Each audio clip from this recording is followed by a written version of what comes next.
ದೇಶದಲ್ಲಿ ಸಾರ್ವತ್ರಿಕ ಚುನಾವಣೆಯ ಕಾವು ನಿಧಾನವಾಗಿ ಏಳತೊಡಗಿದೆ. ಲೋಕಸಭಾ ಚುನಾವಣೆಗೆ ವೇದಿಕೆ ಸಜ್ಜುಗೊಳ್ಳುತ್ತಿದೆ. ಅಧಿಕಾರದ ಗದ್ದುಗೆ ಹಿಡಿಯಲು ಪ್ರಧಾನಿ ನರೇಂದ್ರ ಮೋದಿ ನೇತೃತ್ವದ ಎನ್ಡಿಎ ಮೈತ್ರಿಕೂಟ ಮತ್ತು ಕಾಂಗ್ರೆಸ್ ನೇತೃತ್ವದ ಪ್ರತಿಪಕ್ಷಗಳ ಇಂಡಿಯಾ ಮೈತ್ರಿಕೂಟ ರಣತಂತ್ರ ರೂಪಿಸುತ್ತಿದೆ. ಮೂರನೇ ಬಾರಿಗೆ ಅಧಿಕಾರ ಹಿಡಿಯುವ ಮೂಲಕ ದಾಖಲೆ ನಿರ್ಮಿಸಬೇಕೆಂದು ಪ್ರಧಾನಿ ನರೇಂದ್ರ ಮೋದಿ ನೇತೃತ್ವದ ಎನ್ಡಿಎ ಮೈತ್ರಿಕೂಟ ವ್ಯವಸ್ಥಿತವಾಗಿ ಕಾರ್ಯತಂತ್ರ ರೂಪಿಸುತ್ತಿರುವ ಬೆನ್ನಲ್ಲೇ ಈ ಬಾರಿ ಬಿಜೆಪಿ ಕೂಟವನ್ನು ಅಧಿಕಾರದಿಂದ ದೂರ ಇಡಬೇಕು ಎಂದು ಪ್ರತಿಪಕ್ಷಗಳ ಒಕ್ಕೂಟ ರಣತಂತ್ರ ರೂಪಿಸುತ್ತಿದೆ. ಇದಕ್ಕಾಗಿ ಪ್ರತಿಪಕ್ಷಗಳ ಮುಖಂಡರು ತಮ್ಮೆಲ್ಲ ಪ್ರತಿಷ್ಠೆಗಳನ್ನು ಬದಿಗೊತ್ತಿ ನರೇಂದ್ರ ಮೋದಿ ಅವರ ಗೆಲುವಿನ ಓಟಕ್ಕೆ ಲಗಾಮು ಹಾಕಲೇಬೇಕು ಎಂದು ಹಠಕ್ಕೆ ಬಿದ್ದವರಂತೆ ಕೆಲಸ ಮಾಡುತ್ತಿದ್ದಾರೆ. ವ್ಯವಸ್ಥಿತ ಪ್ರಚಾರ ಹಾಗೂ ರಣನೀತಿಯ ಮೂಲಕ ಕಾಂಗ್ರೆಸ್ ನೇತೃತ್ವದ ಯುಪಿಎ ಮೈತ್ರಿಕೂಟವನ್ನು ಸೋಲಿಸಿ 2014ರಲ್ಲಿ ಅಧಿಕಾರಕ್ಕೆ ಬಂದ ಪ್ರಧಾನಿ ನರೇಂದ್ರ ಮೋದಿ ನೇತೃತ್ವದ ಬಿಜೆಪಿ ಸರ್ಕಾರ 2019ರ ಸಾರ್ವತ್ರಿಕ ಚುನಾವಣೆಯಲ್ಲೂ ಭಾರೀ ಬಹುಮತದೊಂದಿಗೆ ಅಧಿಕಾರಕ್ಕೆ ಬಂತು.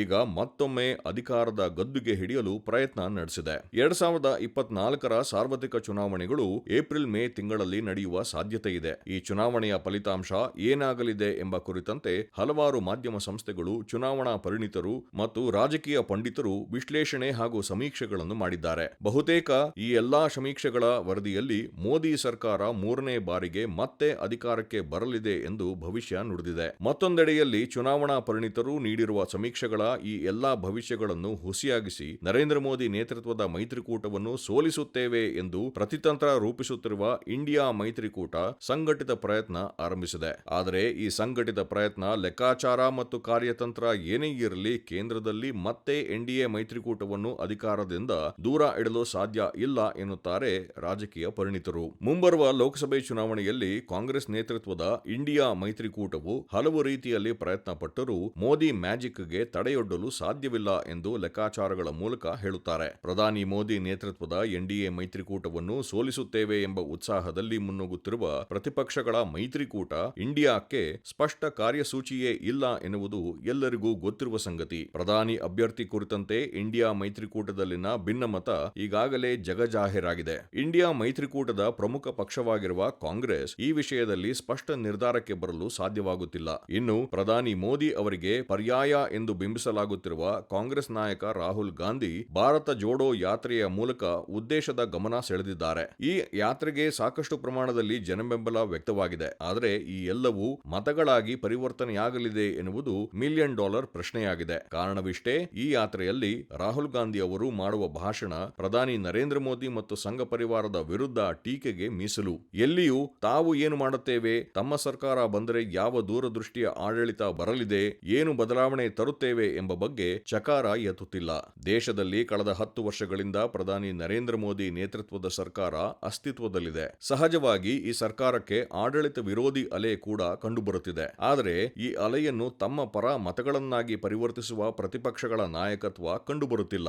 ರಾಹುಲ್ ಗಾಂಧಿ ಮಾಡುವ ಭಾಷಣಗಳು ಜನರನ್ನು ತಲುಪುತ್ತಿಲ್ಲ. ಪ್ರಧಾನಿ ನರೇಂದ್ರ ಮೋದಿ ಸರ್ಕಾರ 10 ವರ್ಷಗಳಲ್ಲಿ ಹಲವು ಒಳ್ಳೆಯ ಕೆಲಸಗಳನ್ನು ಮಾಡಿದೆ. ಅದೇ ರೀತಿಯಲ್ಲಿ ಕೆಲವು ತಪ್ಪು ನಿರ್ಧಾರಗಳು ಕೂಡ ಆಗಿವೆ. ತಪ್ಪುಗಳನ್ನು ಹೇಳುವುದರಿಂದ ಜನತೆ ನರೇಂದ್ರ ಮೋದಿ ಸರ್ಕಾರದ ವಿರುದ್ಧ ಮತ ಚಲಾಯಿಸುವುದಿಲ್ಲ. ಬದಲಿಗೆ ಆ ತಪ್ಪುಗಳನ್ನು ಯಾವ ರೀತಿ ಸರಿಪಡಿಸಲಾಗುತ್ತದೆ ಎಂಬ ಬಗ್ಗೆ ಸ್ಪಷ್ಟನೆ ನೀಡಿ ಅದು ಮತದಾರರಿಗೆ ಮನವರಿಕೆಯಾದರೆ ಮಾತ್ರ ಅವರು ಬೆಂಬಲ ವ್ಯಕ್ತಪಡಿಸುತ್ತಾರೆ. ಆದರೆ ಇಲ್ಲಿ ಅಂತಹ ಯಾವುದೇ ಭರವಸೆ ಅಥವಾ ವಿಶ್ವಾಸಾರ್ಹ ಧ್ವನಿ ಕೇಳಿಬರುತ್ತಿಲ್ಲ. ಇನ್ನು ಪ್ರಧಾನಿ ನರೇಂದ್ರ ಮೋದಿ ಅವರಿಗೆ ಪರ್ಯಾಯವಾಗಿ ಬಿಂಬಿಸಲಾಗುತ್ತಿರುವ ನಾಯಕನಾಗಿರುವ ರಾಹುಲ್ ಗಾಂಧಿ ತಮ್ಮ ಭಾಷಣದಲ್ಲಿ ಜಿಎಸ್ಟಿ ವಿರುದ್ಧ ದೇಶದ ಅರ್ಥವ್ಯವಸ್ಥೆ ಹಾಗೂ ಉದ್ಯಮಪತಿಗಳಾದ ಅದಾನಿ ಮತ್ತು ಅಂಬಾನಿ ಅವರಿಗೆ ಕೇಂದ್ರ ಸರ್ಕಾರ ನೀಡಿರುವ ಸಹಕಾರದ ಬಗ್ಗೆ ಮಾತನಾಡುತ್ತಾರೆ. ಇವು ಆ ಕ್ಷಣದಲ್ಲಿ ಕೇಳಲು ಹಿತಕರ ಎನಿಸಿದರೂ ಕೂಡ ಕೇಂದ್ರ ಸರ್ಕಾರ ತಂದಿರುವ ಜಿಎಸ್ಟಿ ಪದ್ಧತಿಗೆ ಬದಲಾಗಿ ರಾಹುಲ್ ಗಾಂಧಿ ಯಾವ ರೀತಿಯ ತೆರಿಗೆ ಪದ್ಧತಿ ತರಲಿದ್ದಾರೆ, ಅರ್ಥವ್ಯವಸ್ಥೆಯ ಸುಧಾರಿಸಲು ಇವರ ಬಳಿ ಇರುವ ಮಾರ್ಗಗಳೇನು, ಅದಾನಿ ಮತ್ತು ಅಂಬಾನಿ ಅವರಿಗೆ ನೀಡುತ್ತಿರುವ ಸಹಕಾರದ ವಿರುದ್ಧ